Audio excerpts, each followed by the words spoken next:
Kristo Nazareti, abari mu Rwanda, abari hanze, Imana ibahumugisha mu izina rya Yesu. Ndabizi muradukurikiye kandi muradukunda, tumaranye iminsi, ariko Imana yabanye natwe itugirira neza. Amen.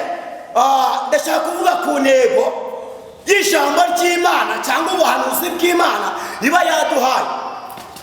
Imana ishimwe. Amazina yo murayazi, Nsengiyumva Jean Claude. Tuvuge ngo amen. Ushobora kuba ufite ikibazo utari mu Rwanda cyangwa uri mu Rwanda cyangwa uri mu kazi cyangwa urwaye, ariko byose birangizwa n'Imana, ntabwo birangizwa n'amaboko y'abantu. Abantu barakora Imana itabakoresheje nta kintu wageraho. Imana ishimwe cyane. Ndashaka kugira ngo iki cyigisho neguye kikugirira akamaro ejo hazaza. Imana iguha umugisha. Waba uri umusore, waba uri umukobwa, waba uri umugabo, waba wicaye mu nzu wawe, waba uri mu kazi, ndabizi ufite smartphone ugiye kumurikira, ariko aya masaha wumve ko bidasanzwe ku buzima bwawe. Tugiye kuganira ku ijambo ry'Imana rifite intego ivuga ngo Imana ntizakurekura mu maboko yawe kandi ntizagukoza isoni. Imana ishimwe cyane. Aya masaha tusoma ijambo ry'Imana ni mu Migani, ibice ni ibice 10 umurongo wa 3. Yo tugiye gusoma mu izina rya Yesu. Haravuga ngo Uwiteka ntazemera ko umukiranutsi yicwa n'inzara, ariko ahakanira abanyabyaha ibyo bararikira. Imana ishimwe cyane. Ndashaka kugutangariza yuko gukiranuka ni inyungu zawe, nawe ukora ibyaha n'ibihombo byawe, ariko Uwiteka ntazemera yuko umukiranutsi usenga Imana yicwa n'inzara cyangwa urubyaro ntiruzasabiriza, kuko mu kuboko kw'Imana harimo byose. Mu kuboko kw'Imana harimo ubundi buzima. Twabonye Imana idutabara, tubonye Imana ikora ibikomeye, kandi idukura mu buzima twari twicayemo aho tugeze ni kuba tugihumeka, niyo kuba tugisenga n'Imana, ariko hari byinshi byaduhagurukiye. Twabaye muri guma mu rugo, tugumana n'Imana. Covid iraza, tugumana n'Imana. Ibibazo biraza biratuzenguruka, twabonye Imana. Imana ishimwe cyane. Kandi muri ibyo byose abandi barapfuye, urasiga izo imbaraga z'Imana. Ngo amen. Mu buzima waciyemo cyangwa mu bibazo wahuye nabyo, Imana yabanye nawe. N'aya masaha wamurikiye, wabuze akazi, wabuze urubyaro, mugabo yaraguta, ugendera ku mbago, ufite akagare, uhora ugenda uryamye aho ngaho ku gisasi, ariko Imana yagutunze cyane cyangwa yakwambitse cyane cyangwa yadosanse menema yakurengeye cyane, iravuze ngo irongeye irakurengeye.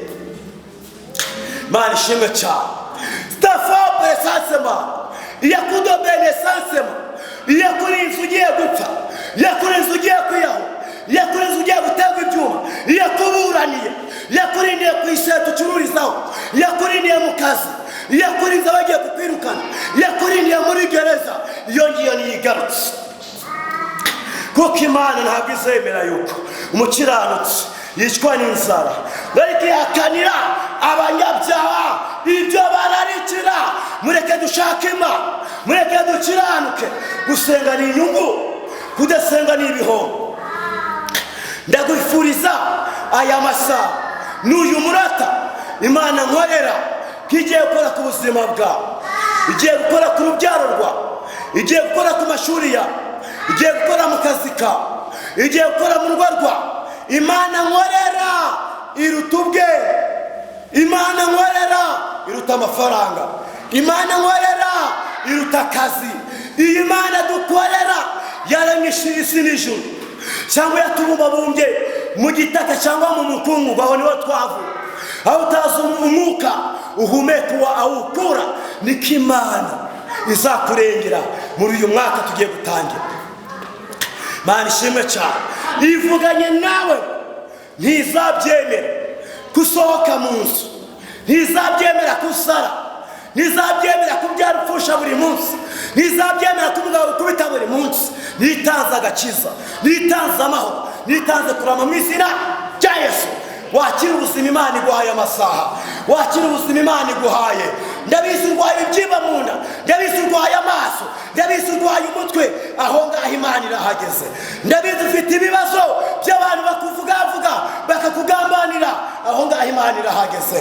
Aho ngaho ubona bagutwariye ifoto, bagutwariye umwenda, aho ngaho Imana irahageze. Stafo presence mando jambye ngo ni Imana ivuga, ntabwo uzakenyuka, ntabwo uzasara, ntabwo uzasabiriza, ntabwo izemera yuko wambara ubusa, ntabwo izemera yuko abana bava mu ishuri burundu basiga, kandi bazabona n'abaterankunga kuko ari Imana ibivuze kandi bikoze mu izina rya Yesu Kristo. Ndakwifuriza kubana n'Imana muri ubu buhanuzi Imana iguhaye mu izina rya Yesu Kristo. Aho uri hose komeza usenge, gahunda ni ugusenga. Imana ishimwe cyane, Imana ishimwe cyane, irasubiza TV. Oh haleluya! Wewe umurikiye, Imana igiye kuguha umugisha. Imana ishimwe cyane. Reka dusoreze hano. Haleluya! Wowe ukurikira, Imana izajya igukubira. Kufata kuri iyi nyigisho Imana izajya igukubira. Kufata kuri ubu buhanuzi Imana izajya igukubira. Wakira umugisha rero, Imana ikugirira neza. Amahoro y'Imana abane nawe. Amina, amina. Ibindi tuzagenda tubibagezaho uko bikurikirana, ariko amasengesho yo tuzagenda tubapangira n'amasengesho aho muri hose dusenga n'Imana, kandi izabaha umugisha nanjye n'umugisha. Kunshyigikira ni inkunga yawe irakenewe, nta kindi kintu wama wasabira umugisha, ariko ushyigikira support irakenewe ku buzima bwacu bwa buri munsi. Murakoze, muhabwe umugisha n'Imana Data wa twese nyir'ingabo. Iri jambo Umwami Imana yagura ku ngoma urivugiyemo, kutabaye abantu bawe abari mu Rwanda, abari hanze mu bihugu bitandukanye, uremye mu bundi buzima. Turagushimiye rero gufunguye inzira, ugatanga ubwenge mu izina rya Yesu. Umugisha wawe kagera ku mpera y'isi yose, gaturindira igihugu, gaturindira itorero, gaturindira abanyarwanda, buri muntu wese akagenda abona ineza yawe. Urakoze Mwami Imana kuzaduha umugisha, dukije nuko bukiye muri byose mu izina rya Yesu Kristo Nazareti. Amen, amen, amen. Muhabwe amahoro y'Imana muri byose mu izina rya Yesu. Amen, amen.